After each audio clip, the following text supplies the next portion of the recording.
Businesses thrive by knowing customer insights because today's insights are tomorrow's facts. At iResearch, we live and breathe insights.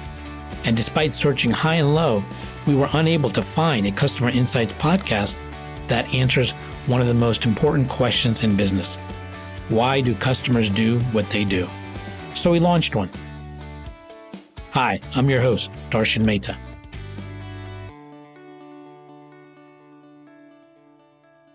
Today, I'm going to be talking to Mary Crafts. She is an experienced chief executive officer with a demonstrated 40-year career working in the food and beverage industry. She is skilled in catering, nonprofit organizations. She's an entrepreneur, well experienced in sales, marketing, and mentoring. Mary has served on numerous boards and on many board chairs. Recently, her newest company, Mary Crafts, Inc., where she brings her incredible skills to business consulting, speaking, podcasting, author, and life coach. Mary, it's a pleasure to have you on my podcast. Thank you for joining me at Getting to AHA. I am delighted to be here because when you first reached out to me and I saw the title of your podcast, I went, wow, do we have time to talk about all my ahas when you finally woke up and changed direction? Probably not, but we'll talk about a few of them. Yeah. Sounds great. So let's just start there. Tell me, kind of where you started and some of the initial aha moments that have gotten you to where you are with such a storied background and experience.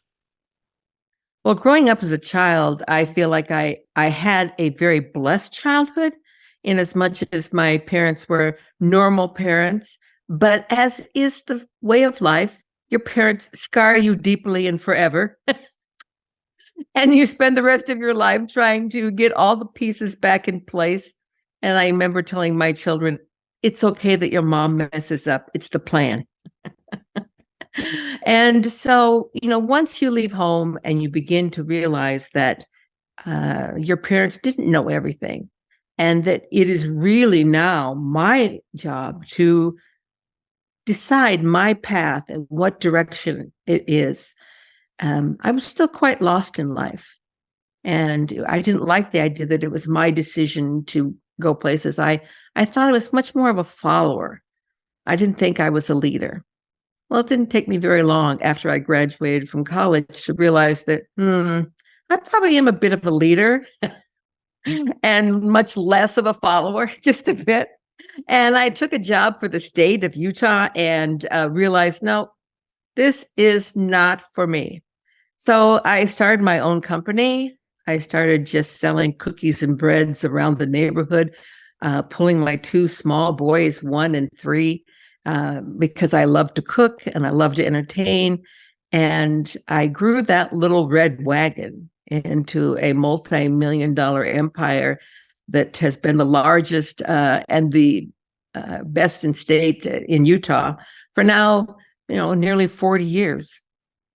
And so the aha moment that I actually could do this, and I had the skill set inside, really moved me from point A to B. People often say, when you were just starting out pulling that little red wagon, did you ever dream that this is where you would end up? And I always say, absolutely. Because if you don't dream it, you can't achieve it.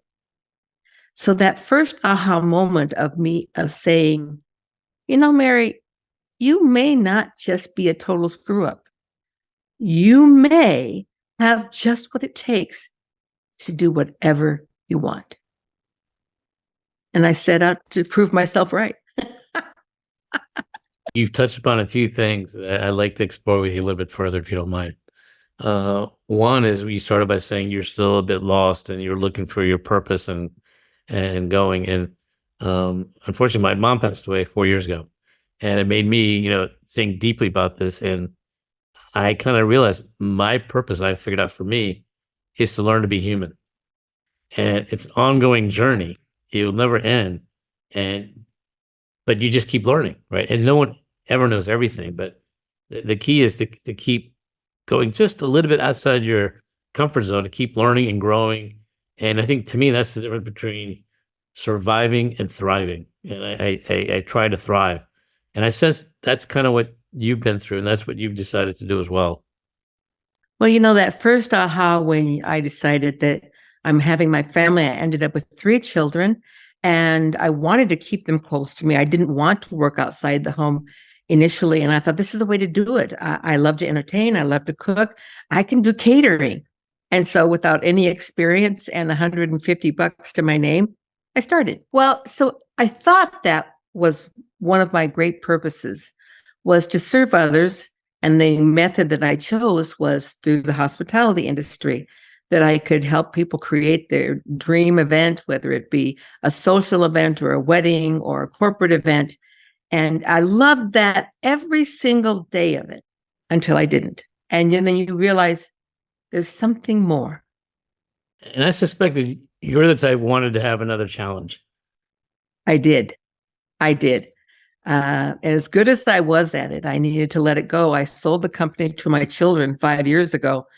And then I thought that my purpose was going to be, I was going to teach people and share my experience of understanding, accepting responsibility for, and being very goal-oriented in letting go of fear. Because that was something that my aha moment at age 50, when I realized that fear, not love, had been controlling my entire life for 50 years. And even the decisions I made that looked like, love and acceptance and all the wonderful virtues in the world, they were made out of fear. Interesting. But I also suspect, in many ways, the fear was also a fuel for you too. It was very motivating. I was so afraid of failing, so afraid of not having enough money for my family, so afraid of looking poorly in other people's eyes, that I was the best caterer you ever saw. I was there for them at the drop of a hat. I made sure every single need, and it looked like I was an amazing caterer, but the motivation behind it was fear. And the moment I saw that and realized that, I wanted to make a shift. I didn't want to be motivated by fear. So I had to first recognize them, acknowledge them in my life, and then one by one, make a decision. When I would feel those fear feelings, and I can tell you what they are. It's that tightness of the chest, can't swallow, nervousness, and your mind is racing for a solution so you don't look poorly. And I never thought at that moment in time that the way to move past and through this fear is simply to share it.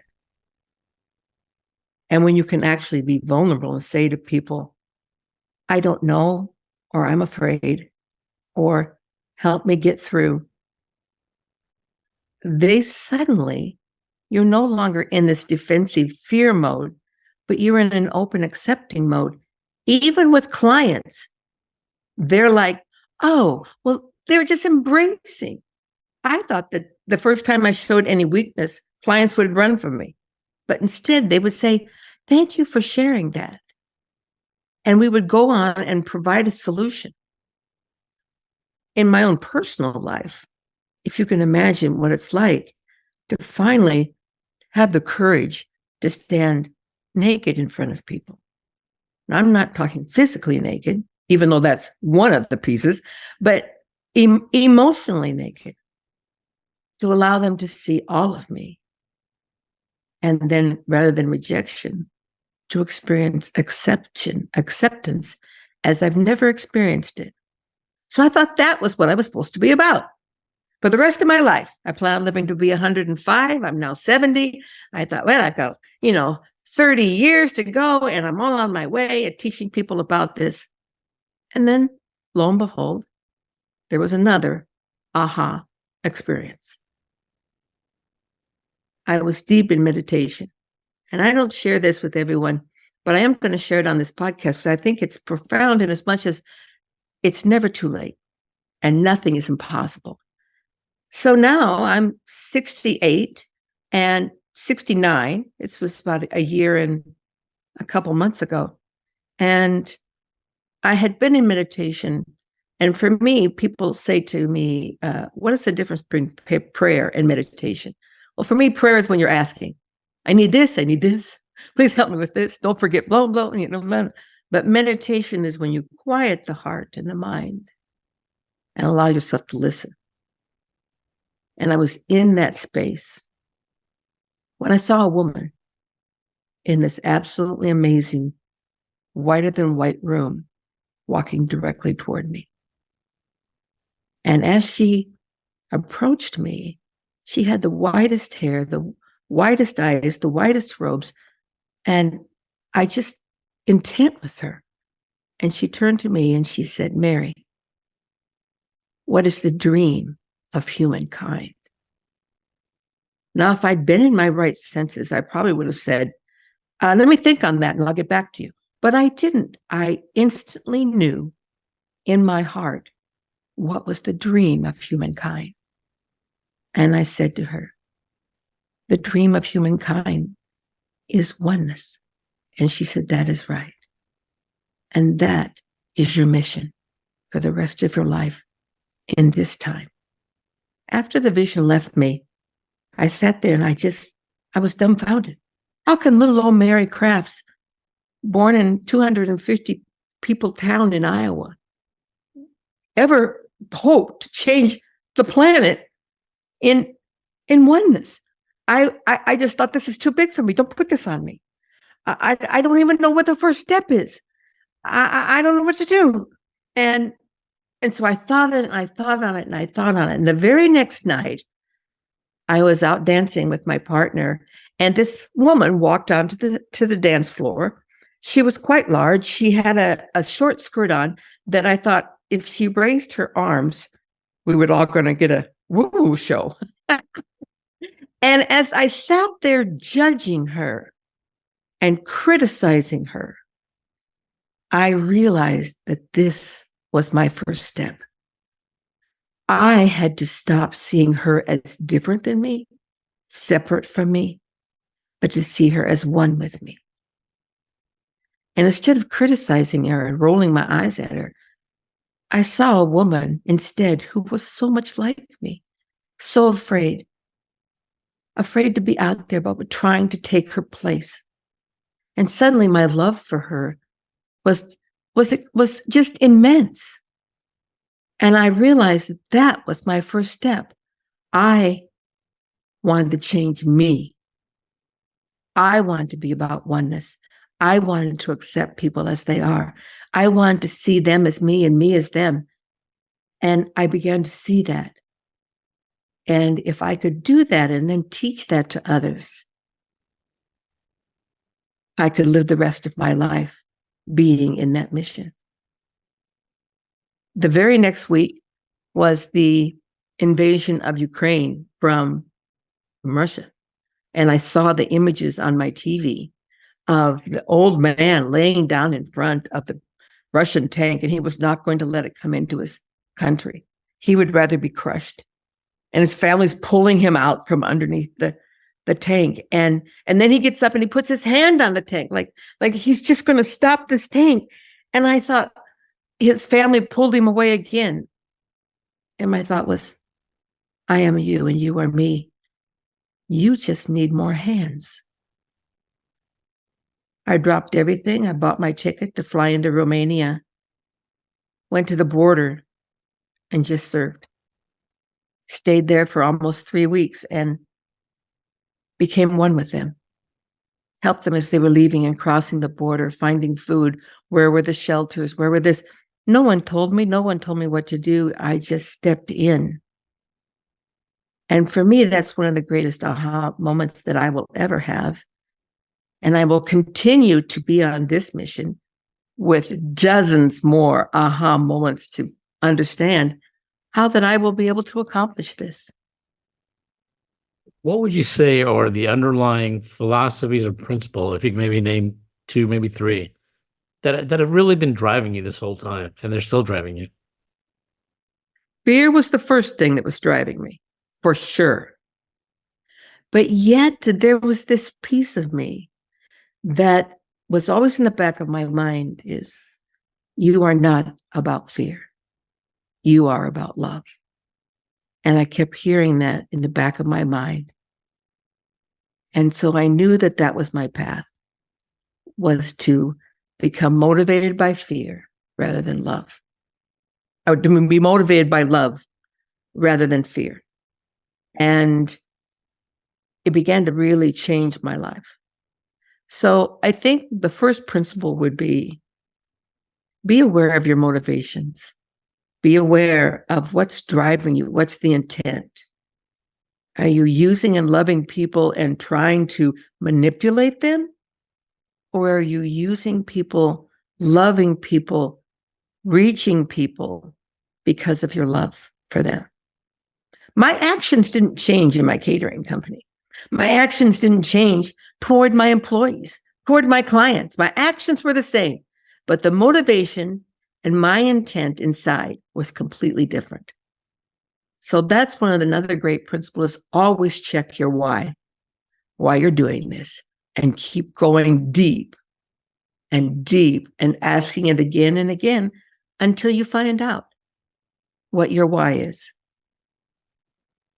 Yeah, there's a couple of things you touched on that's really making me think. One is about the fear, right? And how you overcame it. But you actually, what I was hearing, and correct me if I'm wrong, you feared things, but when you started sharing with others, it actually turned fear into a learning experience. It wasn't just the sharing and hearing other stories. It actually turned it from just fearing from a unilateral perspective, right? But now sharing and getting others to talk about it, realizing, hey, others have similar fears or related fears or overlapping fears. But then it became a learning exercise. And that's true with most things, right? I mean, people think, is failure really failure? And I would say it is if you don't learn. But even if you fail, but if you learn, then it's really not failure, because that's just part of life, right? I mean, we as humans really just learn by experience more than anything. That's one of my favorite quotes. And I don't even know who said this, but I use it a lot. And that is, I never fail. I either succeed or I'm learning. And so you're either in the process of learning through every single failure, or you're succeeding, but you never fail as long as you can turn that. I recently spoke to a group of domestic violence survivors. And it's near and dear to my heart because I myself am a domestic violence survivor in a marriage of 28 years. And as I spoke to them, I asked the question, how many here struggle? And of course, every single person raises their hand. Yes, we all struggle. Even the people who were just the helpers in the room, all raised their hand. And I said, how many of you equate struggle to failure? And once again, 100% of the hands went up. And I said, that's a shift we're going to make tonight. Because the struggle does not equate to failure. Struggle equates to growth. We don't grow at our tops when we're like flying and, oh, isn't life great? And I just was awesome at doing this. And we had fun on the beach and there's no growth there. But the growth happens when, you're putting in a 24-hour day and know another one is in front of you. And you don't know where you're going to find the resilience and grit to put one foot in front of the other. And then you learn in those moments what it's like to be punched in the face like those old sand clown dolls and go down, but come right back up. And that resilience that we learn is what brings us growth. Yeah, I mean, real failure is actually keep doing the same thing and not learning and expecting a different outcome, right? That's the ultimate failure, right? I mean, so I think they say, I'm sure you've heard the quote, if you want to improve your success rate, double your failure rate. So I think a lot of times people need to think about what truly is failure. And often when you think things are bad, it's actually a great opportunity to learn and grow and maybe try something a little bit different. Maybe not a wholesale change, but just a little bit. And it might be the difference to go from really feeling like you failed to succeeding. I'm often asked in the Q&A sections of speaking, what would you say to your 15-year-old self? And I respond, fail as often as you can. Don't be afraid to fail, because it's in the failures that you learn and you grow. I was so afraid of failing for so many years, it kept me stuck, kept the jugular vein just pinched always. But when you let go of that fear of failure, the world is your oyster. You can do anything because you're no longer afraid of failing.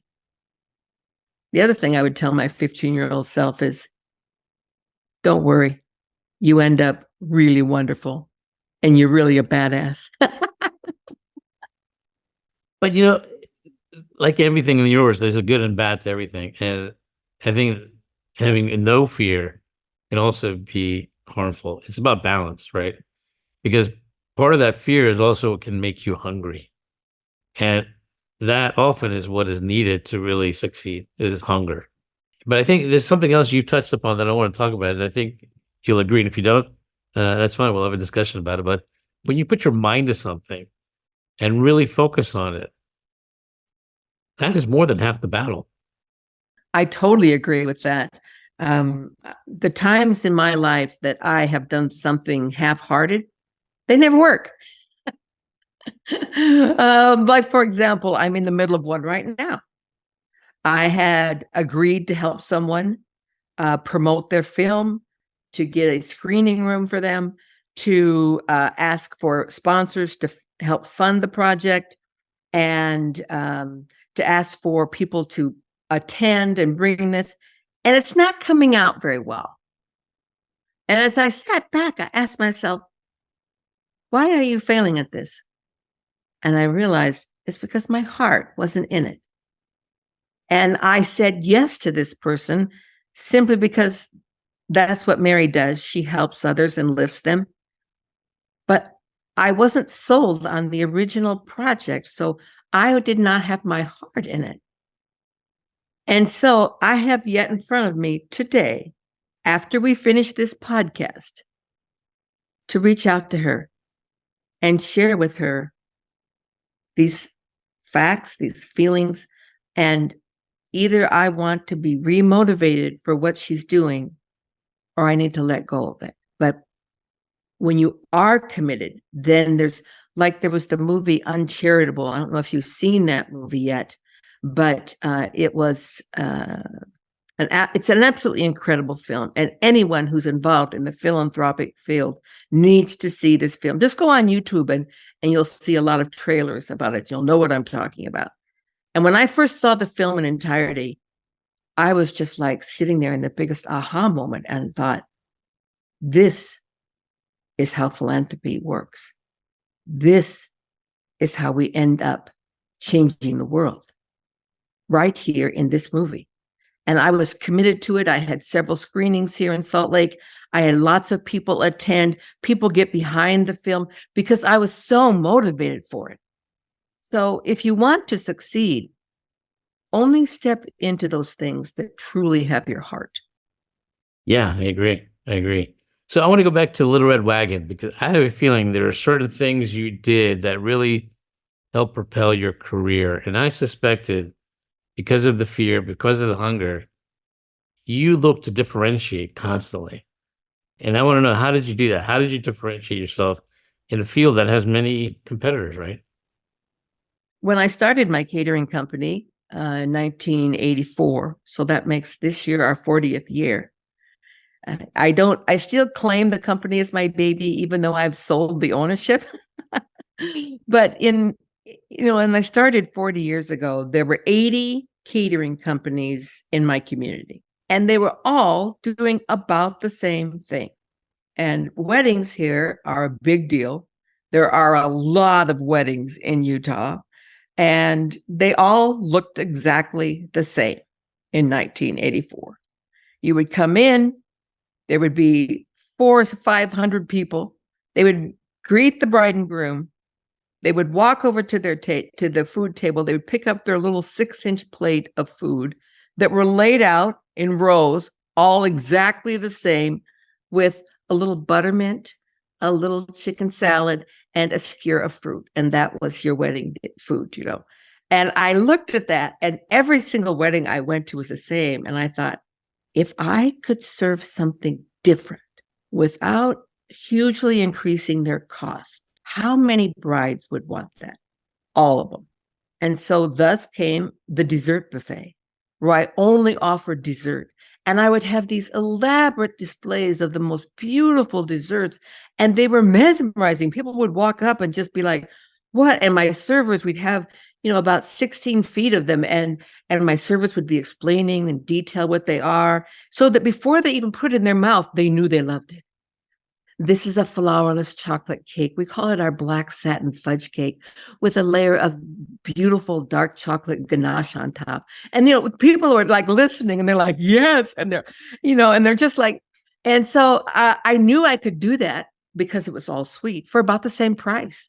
And So that kind of you only serve desserts. Is that what you're saying? only dessert. Well, that makes sense. A lot of people want to start with dessert first anyways. Because the other thing, they really weren't getting food either. They got a little mint, they got a little sphere of fruit, and they got a little chicken salad sandwich, which is not really food, And what's brilliant about this, you eliminated all the guilt. Yeah. Well, I had to have dessert because that's all there was. That's what I'm saying. Exactly. There's no guilt. And I remember one of the very first times I had a big event for a company, and we were doing a barbecue in the summer. Now my little son, who had been just in the red wagon, and I didn't have enough employees, I put him at the end of the food line, because now I hardly ever serve a buffet, but back then that was all we served. And I said, son, when everyone comes through, you point over to the desserts and tell them to go over there to pick up their desserts. That's all he had to do. So then I go about the rest of my thing. I make sure everything is keeping going. About an hour has passed. I go back to see how he's doing, and he's not at his post. I'm like, oh, because he was only 8. I'm like, okay. And I look over, and he's at the dessert buffet. And rather than just sending people over there, he wanted to tell people. So here he is over there, and all these people are gathered around because he's telling them all about these desserts. This is the apple caramel tart. I really love it because, and I thought, okay, you're destined to be in this company, because first of all, you're a salesman, and next of all, you have a love for what you're doing, and that comes across. And so we became well known for our desserts, and then well known for innovation. People were always watching us, like, what's Mary doing now? What new thing is she doing? And the great thing about that is when people are watching me, they're not watching themselves. And so their companies stagnate, and they're not creating, they're only copying. And I just kept creating and kept creating. I would share recipes on my monthly newsletter, and people would say, aren't you afraid of sharing all those recipes with your competitors? I'm like, success does not delve into just simply one recipe. Success is so much more. It's being able to serve it. It's being able to be gracious. It's being able to make it be beautiful. And the whole experience, it's not food, it's an experience. And I think that principle, more than anything else, is, and that we see now being preached from one end of the world to the other.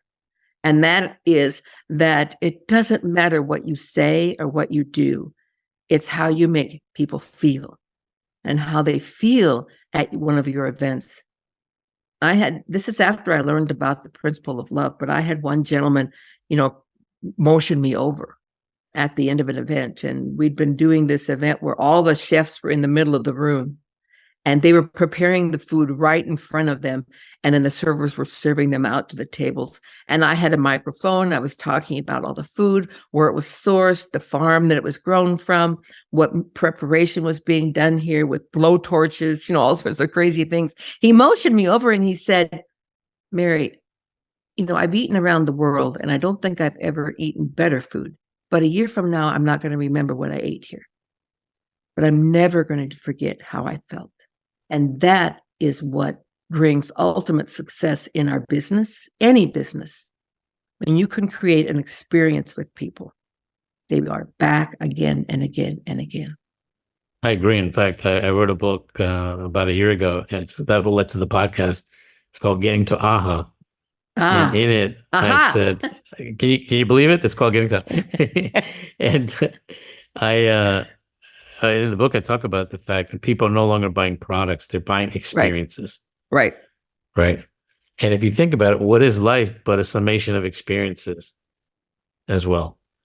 Yeah. And in our busy lives, people are looking for a little bit different, a little bit of an escape, and have an experience that they can share with their loved ones and friends and everything. What do you think is the most targeted way that you can create an experience for someone?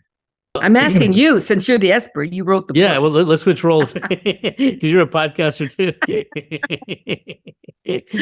So, well, that's because we're both seeking aha moments. I've recently been involved with a restaurant project. I opened a restaurant in Thailand, and I'm going to ask you, what kind of restaurant do you think I opened? What cuisine? Well, not Thai, I can tell you that. Yeah, But not I Thai. think you're Indian. Yeah, But Indian has been in Thai food for so long. yeah. Actually, something completely different. Like maybe you brought in Mexican, or maybe you brought something. I knew you would get it because most people would say Indian. It's actually Latin American. See, there you go. And but I told my team we only exist for two reasons. Reason number one is to delight our customers in the experience we deliver. And reason number two is we need to strive to deliver wow, evoke an emotion with every dish. And that's what we're trying to do. I mean, we actually have people eat, and if they go, wow, that is what I was looking for. I can't buy that. I can't create. No. All I can do is create a situation that hopefully it evokes that. Do you think that underneath the wow, that they experience your love of people, of them, of food, that they experience your love under the wow? That's possible. I wasn't thinking about that or looking at that level, but I think we're humans and we're emotional creatures. And for me, it was if you evoke an emotion, what's the first thing you're going to want to do? You want to share it. That's exactly it. That's exactly the connection I was looking for. If I can evoke an emotion, then the chances of wanting to share it increases exponentially. Yeah. And I couldn't ask for anything better.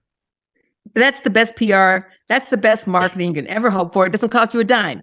They're sharing it all over social media. People always want to know where I'm eating, where I'm dining. And I share not because I'm trying to create FOMO. Look where I've been and look where I've eaten. But because I genuinely love this restaurant. I love what they're doing there. I love how I feel when I'm there, the warmth. And so I share it. And people die all over the world. They're like, please share my restaurant. Please share my restaurant. I ate at a 2-star Michelin star restaurant in Rome. And I shared photos and how I felt about being there. I ate at 11 Madison Park in New York. They're a 2-star Michelin. And I received these notices from Google about how many people have viewed your reviews and where you rank. And when it comes to restaurants, I'm in the top 1%. I had only been, it was a month later, and I received notice that this restaurant in Rome had 673,000 views of my review. Now, how many people do you think went to that restaurant because of my review? And I shared it because I loved the experience. And I was wowed. So I hope everyone shares about your restaurant. Look at the power of that wow, right? Things that I ate that I never thought I would have ordered. But because I got the tasting menu, of course, it was like, oh, raw cuttlefish. Okay, there you go. With warm tomato broth that was amazing. But I wouldn't ever have ordered it except on a tasting menu.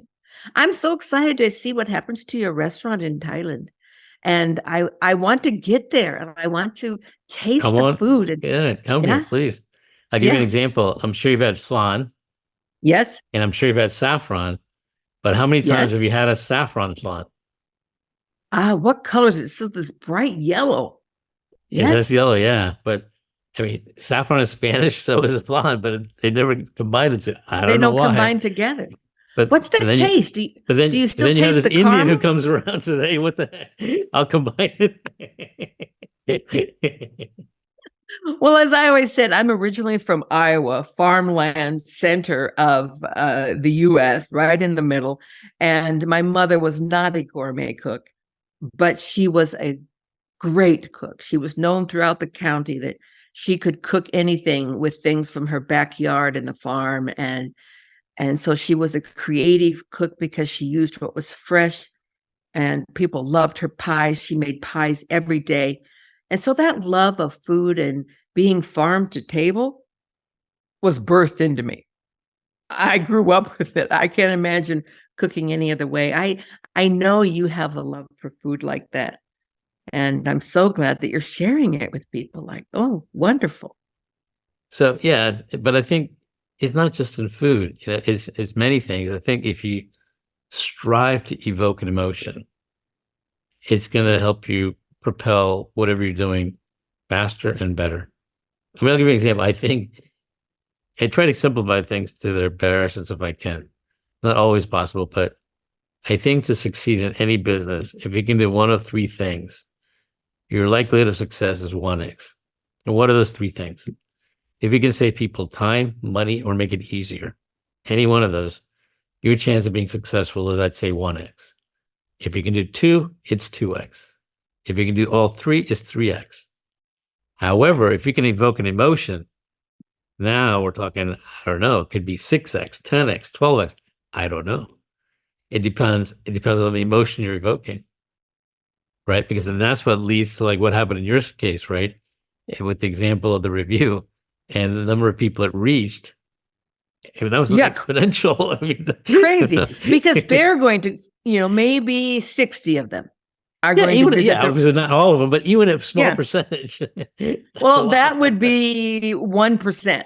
Right. If 60 people went, right, and they shared the restaurant, I mean, it's that multiplication times thing that in really probably in, I think it would be in 9 times the sharing of each 60 people, you will have reached the planet. You know what I mean? Every interaction is only 7 to 9 layers deep. And so, I mean, just keep it simple, but I want to talk to you about something. You're one of the people I sense that you not only like aha moments, you're on a path to seek aha moments. Yeah. So how are you doing that? And why are you doing that? It's that path of endless growth and understanding. My level of actual physical experiences may not be where my big growth is now. I climbed Kilimanjaro at age 66. I planned on hiking and climbing other mountains throughout the world. But then I got a back problem. In fact, next month I'm having back surgery. And it took me a different direction from continuing to climb, even though I still have my sights on Annapurna. But that's okay. That's for another day. But if I no longer was receiving these beautiful aha moments of the journey, the process, the struggle, the summit, and how the summit propels you physically, then what next? And I began to realize the more I learn, the less I realize I know. And so sometimes I'm stuck in a rut and I just feel like, okay, this is what I'm doing for the rest of my life. You have to seek what you're doing in the rest of your life. You have to seek what's new for me today. So I start every morning in meditation and really ask to be shown the now, the today. It's easy to look back on the past, and sometimes it's easy to look forward to the future. The harder piece is the now. What am I doing now? It's bringing joy to myself, those around me, to my planet. What is the piece of joy that's coming that I'm sharing today? And I think about my day and what's on it. I thought of you this morning and being able to be on your podcast and sharing the joy of now. Not what's tomorrow, but the aha moment of just sharing time and space with you. Well, I appreciate you doing it. And I want to ask you one last question. if you could have lunch or dinner with anyone in your industry or any other industry, who would it be and why? It would be Julia Child. I watched her religiously when she was on PBS. In fact, I thought someday I'm going to be Julia Child. And in my own little realm, I perhaps was. I was kind of people referred to me as the Martha Stewart of Utah. I didn't like that title. I wanted to be Julia Child because she was innovating all the time. She set her fear aside all the time, not for money, but for the joy of food and what she was doing. And she just had this sense of humor about her. She wasn't necessarily this beautiful, glamorous woman, but she was a woman of heart. And I always knew that someday I was going to meet her. And then she died. Before I met her, I was one of those who did cook my way through her French chef cookbook. And I can't wait to have dinner with her again. Well, Mary, it's been a pleasure talking to you. Thank you very much for being on my podcast. And I wish you well in your upcoming back surgery. I have a feeling no matter what, you're going to still plow ahead with a positive, loving attitude and keep conquering and experiencing aha moments throughout your journey. And I appreciate including me as part of that journey today. So thank you for being on the podcast. Well, this isn't my quote, but I love it and I use it all the time. And it is not your life that determines your attitude. It is your attitude that determines your life. So thank you for having me. Thank you very much. And I look forward to hearing more of your story in the future, another future podcast. Thank you so much. All right. Thank you. Getting to AHA was brought to you by iResearch. To find out more about us, head to iResearch.com and make sure to search for Getting to AHA in Apple Podcasts, Spotify, and anywhere else podcasts are found. And don't forget to click follow to ensure you don't miss any future episodes. Thank you for listening.